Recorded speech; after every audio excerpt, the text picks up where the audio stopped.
Hey y'all, this is Whitney, and welcome back to another episode of Spastic Chatter. If you didn't know, Spastic Chatter is a platform meant to feature those in the cerebral palsy community, and I get together weekly with individuals with CP like myself to have an uncensored chat, if you will, about what it's like living with this type of disability. And for this week, I took to Instagram again to find some cool people. And I found Erica, and she's just really cool. And I'm going to let her introduce herself, and then we'll get on to the conversation. So take it away, Erica. Hi, my name is Erica, and I am Spastic EP, and I'm a writer and a YouTuber and an airy ambassador. Awesome. So before we, I kind of want to get my viewers to get to know you better. So what kind of content do you post on your YouTube? I post like workouts for people with CP and also story times about my disability. That's awesome. Yeah, I noticed that you were posting workout videos, and that's very cool. Like I work work out myself because with cerebral palsy, I just feel like if I don't work out, I get really stiff and I can't move. Like, so working out, like getting my body moving, it just makes everything better. Is that why you started working out also, or? Yeah. That's awesome. So, you're a writer also. So, tell me about that. Like, what got you into being a freelance writer? Like, well, when I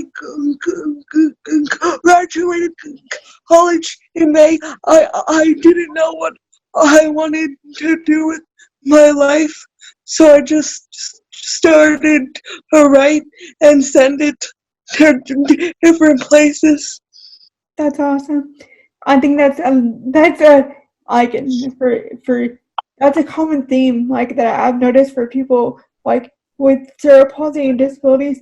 Like, is that like, I know I started as a writer because I felt like that, like, if people read what I wrote, they wouldn't judge me on my appearance and like how I spoke, because you can't tell that I have cerebral palsy through my writing. Like, unless I find out like right that I have cerebral palsy, you can't tell.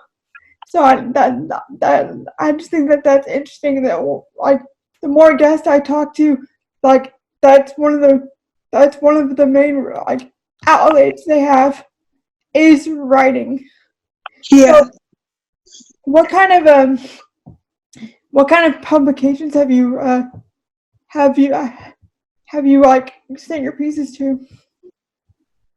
I've written for Pop Sugar and Well and Good and New Mobility and like all different types of publications. That's awesome. What is your favorite thing to write about? Like, what's the topic that you like the most? My favorite thing to write about is probably disability and like ableism and those types of things. Yeah, that's awesome. That's that brings that's like a good segue, because like I was saying, like I was talking to you before this, what immediately caught my attention about your profile is how open you are about your thoughts on ableism and everything. And I kind of wanted I've been searching for somebody to talk about ableism on Spastic Chatter. And so I just thought you're perfect for it.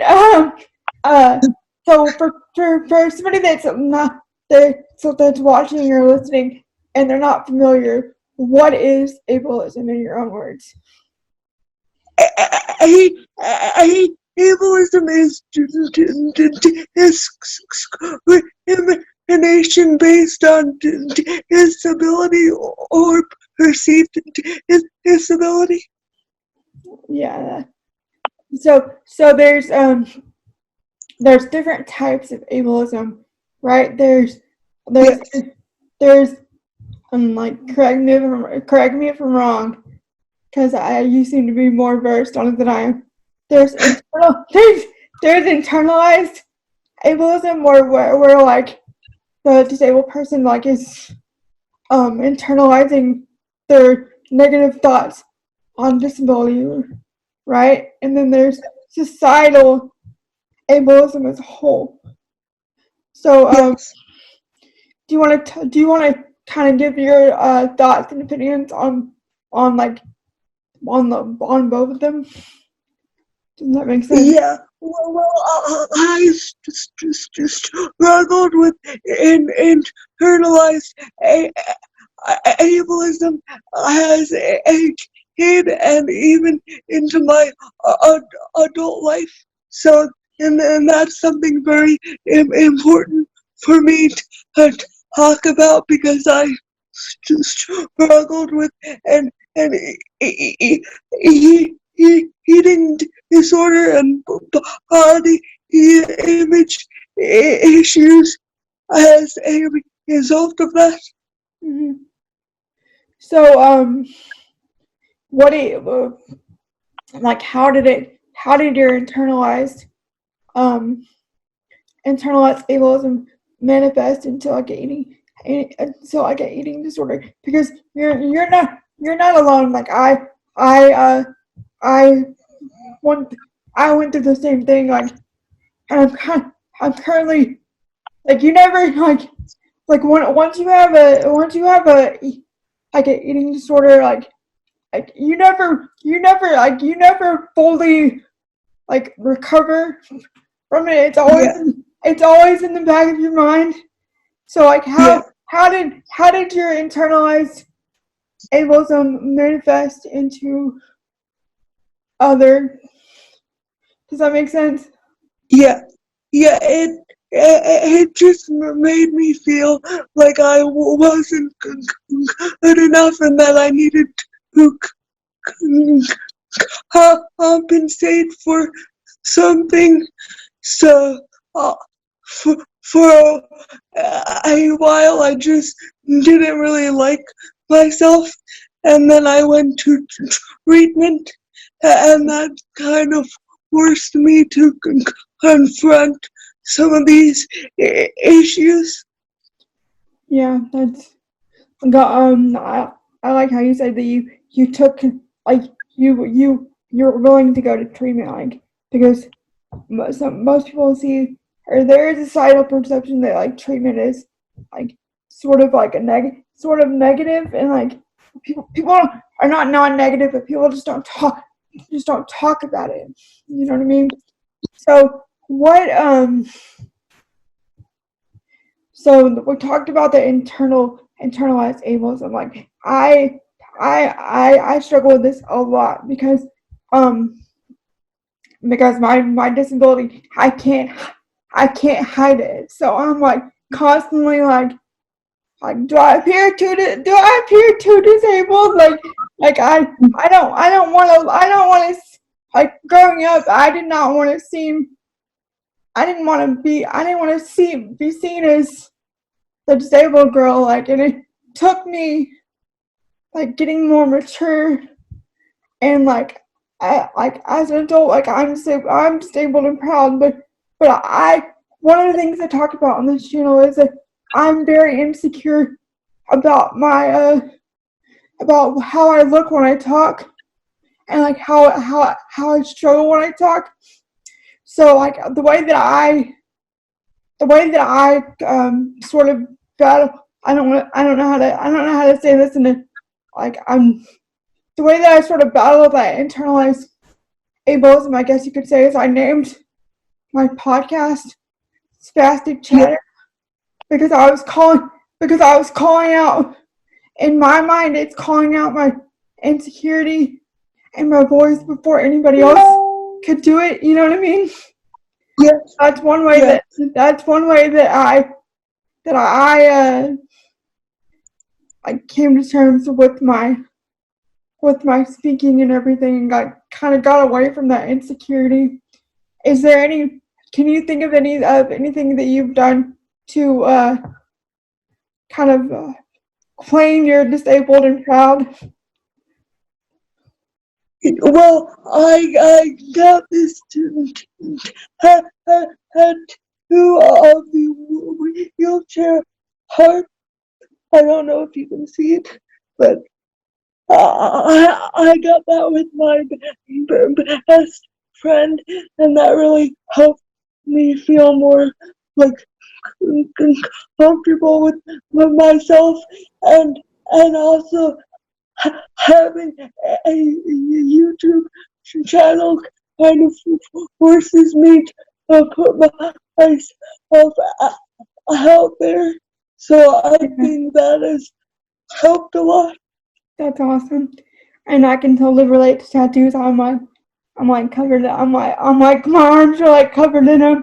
So that really tattoos for it's a stress reliever. It also gives you confidence. Yeah. But for me, I'm gonna get off topic. But for me, tattoos, some of the people, since we're talking about ableism or whatever, some I get into more conversations with people that I would never thought would conversate with me because of my tattoos. They stop me and they'll they'll ask about them, and then they'll be like, oh, well, then they'll see that I'm just a normal person, and well, that's how I met some of my friends. You know what I mean? So Yeah. that's a little side note about tattoos. So, do you want to talk about societal ableism and what that is?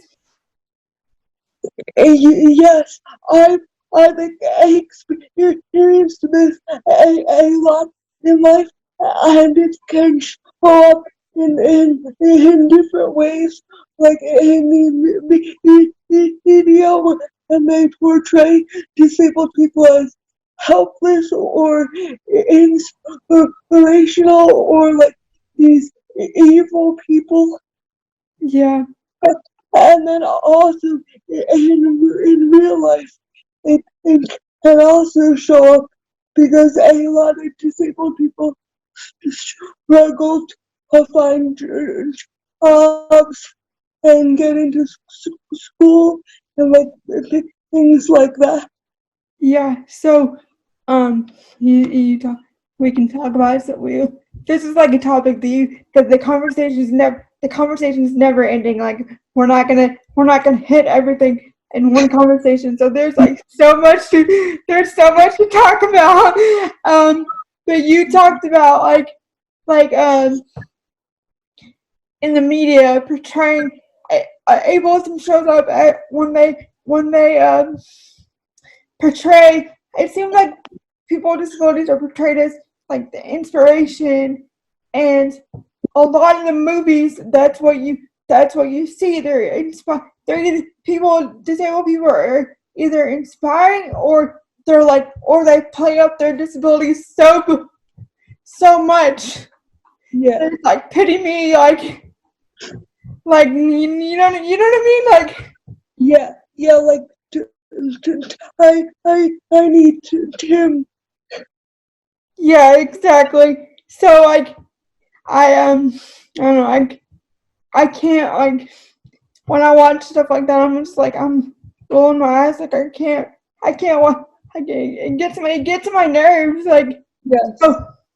So in your opinion, what can I guess Hollywood do to ensure that there's a good there's good representation of people with disabilities?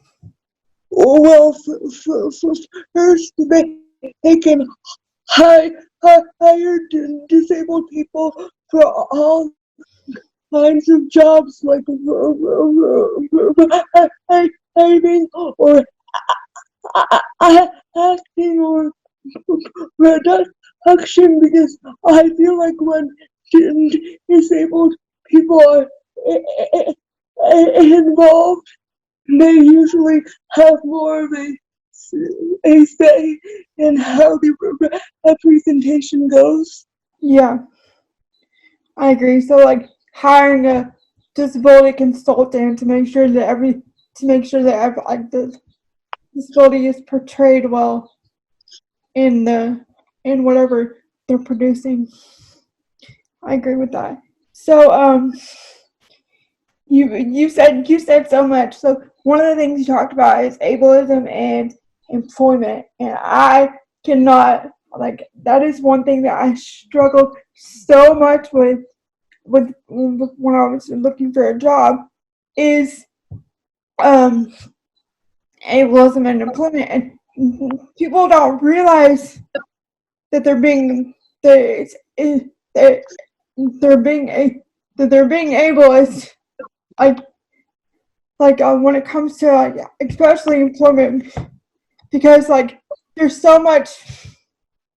I'm just gonna be blunt because this is uncensored.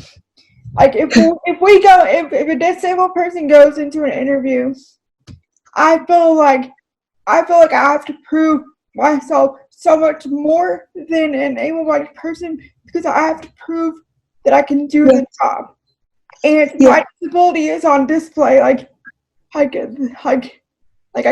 Like I said before, I can't hide it. Yeah. I feel like I'm on the defense before I even like get in the door. Like, Yeah, exactly. You agree? Yeah. And then like I feel you might feel the same way, but I feel like employers, or some employers, they, if it's between me and somebody else that's like able-bodied, that I feel like they lean more towards the able-bodied because it's just easier. Yeah. There's like they don't have to worry about accommodations. Yes. Or anything like that. Do you have you experienced anything like that, or do you want to talk about it?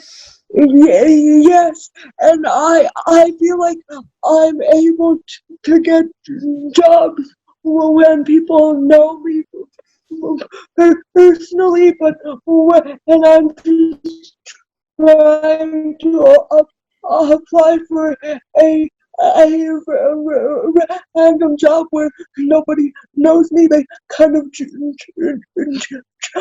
me before I even get a chance to show them, and then that I can do the job. Yeah, I totally agree. Do you? Okay, here's one question I have for you. Because most of my work is in the disability field. Like that's where my degrees are, and like that's what my job is right now. So I disclose that I have a disability because because my work is disability related. So do you disclose? What are your thoughts on disclosing your disability? If it's like, do you disclose in your resume or do you not? Usually I do, because a lot of things on my resume have to do with my disability. So usually, if I'm like putting down something I've done, it usually becomes obvious that I am disabled. Yeah, that's kind of like me. I mean, my disability, because I'm in the disability field for a career. Like my disability is like it's like a it's like a bonus, but like I can see where other people would come from that are not that are not working in the disability community, and like choosing not to disclose is an option. Like we don't have to tell you don't have to tell people that you have a disability before you even get the job. Like Yeah. that shouldn't be a factor in if you get a job or not. Like, exactly. yeah. So, one of the last things I want to talk to you about is this is kind of like changing the subject, but you're an airy role model. What Yes. what is that, and like what was the process for you to do So that? I basically represent the brand, and I post pictures of me wearing their clothes, and sometimes they repost that, but the program is just to make sure that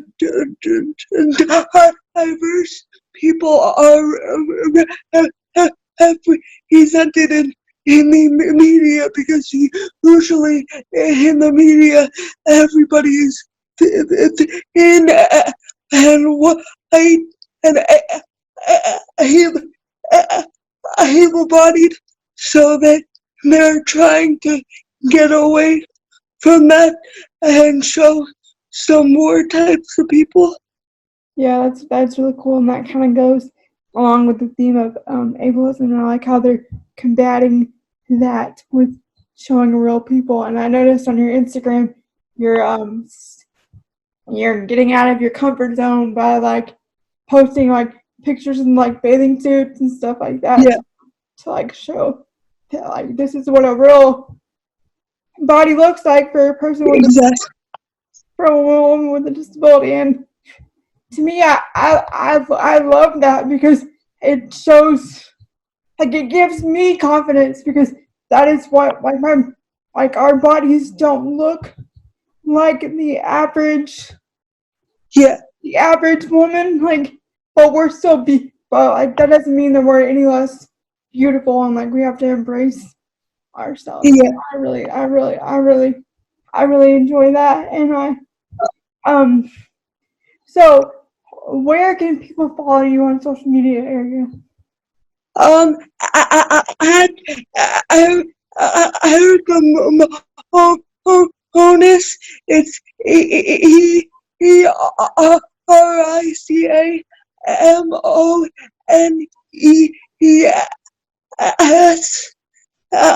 That's for all of my social medias. It's all just the same. Awesome. I'll put that in the description. Um Okay. so I got two more things for you.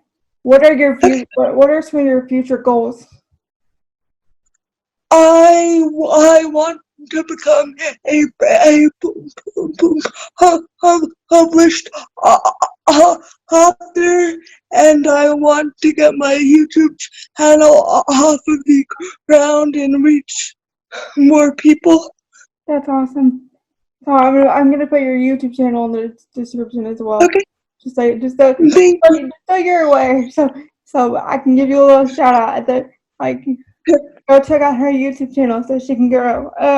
So at the end of every episode, I ask my guests if they have any advice for people that are in similar situations as themselves. So, do you have any advice for people when it comes to like ableism or just life advice in general?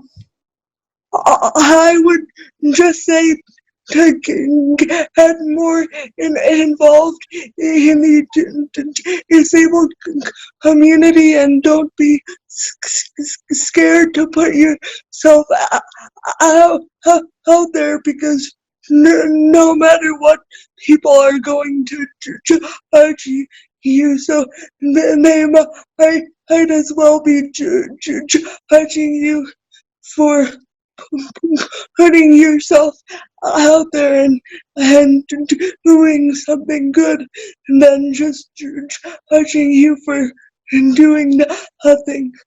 That's all. That's awesome. You hit the nail on the head with that. You It's better for them to judge you when you're being confident than just being scared and timid. So I completely I completely agree with that. So thank you, Erica, for being for agreeing to be on Spastic Chatter. I really enjoyed talking with you. And if anyone's watching this or listening to this, and you want to be on an episode, feel free to comment wherever you see this video, or there's a form in the description. And check back next week for another episode of Spastic Chatter. Thanks. Bye.